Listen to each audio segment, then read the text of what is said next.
بسم اللہ الرحمن الرحیم الحمد للہ والصلاۃ والسلام علی اہلہا۔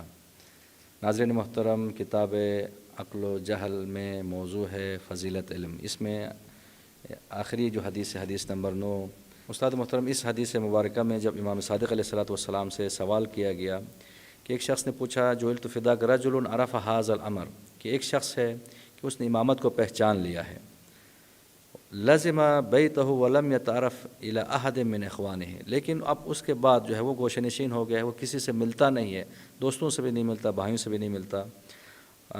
فقال کیف یتفقہ ھذا فی دینہ، تو اس وقت امام علیہ الصلوۃ والسلام نے یعنی تعجب کے صورت میں سوال کیا وہ کیسے وہ تفقہ حاصل کر سکتا ہے کہ اگر وہ گوشہ نشین ہو گیا ہے۔ تو اس میں کیا پیغام ہے ہمارے لیے؟ بسم اللہ الرحمن الرحیم۔ دیکھیے، ائمہ علیہ السلام کے ارشادات کو صحیح طور پر سمجھنے کی ضرورت ہے۔ لوگوں نے افراط و تفریط کا شکار ہو گئے اس چیز کے لیے۔ دین کا قطعاً یہ مطلب نہیں کہ انسان جو ہے وہ گوشہ نشینی اختیار کرے، اسے دنیا کے اندر رہنا ہے، علم حاصل کرنے کے لیے بھی اس لوگوں کے پاس جانا ہے۔ لوگوں ان سے تقاضا کیا گیا کہ چاہے آپ کو کتنی بھی زحمت برداشت کیوں نہ کرنی پڑے، اطلب العلم من المہد الی اللحد، آغوش مادہ سے لے کے آغوش قبر تک علم حاصل کرو۔ دوسری طرف کہا کہ ولو بالصین، اگر چین کیوں نہ جانا پڑے، اتنی زحمت کیوں نہ کرنی پڑے، اس کو کرو، اٹھاؤ اس چیز کو۔ تو علم حاصل کرنے کے لیے بھی انسان کو جو ہے اس دنیا میں رہنا ہے، لوگوں کے ساتھ انٹریکشن کرنا ہے، لوگوں کے ساتھ رابطہ رکھنا ہے۔ پھر جب انسان دین کو سمجھ جائے تو حقوق اللہ ادا کرنے کے لیے، جس میں کہ والدین ہیں، اولاد ہے، ماں باپ ہیں، خاندان ہے، قبیلہ ہے، صلہ رحمی ہے، وہ انسان اس دنیا کے اندر رہنا ہے۔ وہ انسان اپنے آپ کو اس دنیا سے علیحدہ نہیں کر سکتا۔ یہ جو توفیق صبر ہے، یہ انسان کو ایک ہتھیار کے طور پہ دی گئی ہے۔ ایمان کے ساتھ جو صبر کا عنوان ہے وہ اسی لیے ہے کہ یہ حوادث زمانہ جو ہے انسان کو اللہ کے راستے سے منحرف نہ کر دیں، وہ اپنے نفس کو کنٹرول کر کے رکھے۔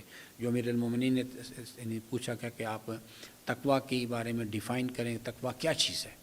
تو امام علیہ السلام نے جو مثال دی وہ یہی ہے کہ انسان اسی دنیا میں رہنا ہے۔ فرمایا ایک انسان ہے، اس نے باریک لباس پہنا ہوا ہو اور راستہ خارزار کانٹوں سے بھرا ہوا ہو، طوفانی ہوا چل رہی ہو، اور ایک انسان اس تاریک شب کے اندر، جیسے اس وقت بھی ہر طرف تاریک شب چاہیے، جہالت کی تاریک اندھیری تاریک رات ہے، اور نفس کی خواہشات کی آندھیاں چل رہی ہیں۔ قدم قدم پر کوئی سیلیبریٹیز کا کوئی ٹریپ لگا ہوا ہے، کوئی مال حرام کی دعوت ہے، مختلف قسم کے حرام کی دعوت کے امکانات موجود ہیں۔ فرمایا کہ تقویٰ ایک ایسی صلاحیت کو کہتے ہیں کہ انسان اس تاریک شب کے اندر سفر کرے اور اس مہارت کے ساتھ سفر کرے کہ انسان اپنے وجود کو اور اپنے لباس کو سلامت بچا کے گزر جائے، منزل پر پہنچ جائے۔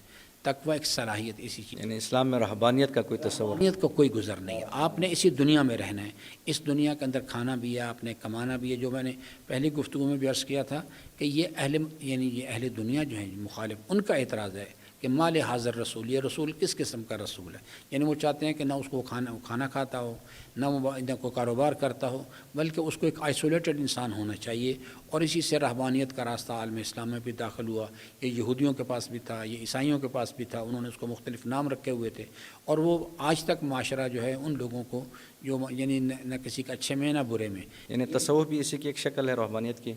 دیکھیے، تصوف کے بارے میں مختلف قسم کی، اگر تصوف سے مراد نفس کی مخالفت کرنا تو وہ اسلام کے اندر پسندیدہ چیز ہے، لیکن اس تصوف کی مخالفت کرنے کے لیے جو راستہ اختیار کیا گیا ہے یا اس کے لیے جو راستے بیان کیے جاتے ہیں وہ راستے تعلیمات اسلام سے میل نہیں کھاتے۔ تو ناظرین محترم، امام صادق علیہ الصلوۃ والسلام کے اس فرمان کا بنیادی پیغام ہمارے لیے ہے کہ اسلام میں افراط و تفریط نہیں ہے۔ جس طرح استاد محترم نے بیان کیا، مثلا تصوف جو ہے اگر اسلامی طریقے تعلیمات محمد والے محمد کے مطابق ہو تو درست ہے، لیکن اگر اس سے مراد گوشہ نشینی ہو تو اسلام میں گوشہ نشینی کی، تصوف کی اس معنی میں کوئی گنجائش نہیں ہے۔ خداوند عالم ہم سب کو قرآن و اہل بیت کی تعلیمات کو سمجھنے اور عملی زندگی میں تعلیمات پہ عمل پیرا ہونے کی توفیق عطا فرمائے۔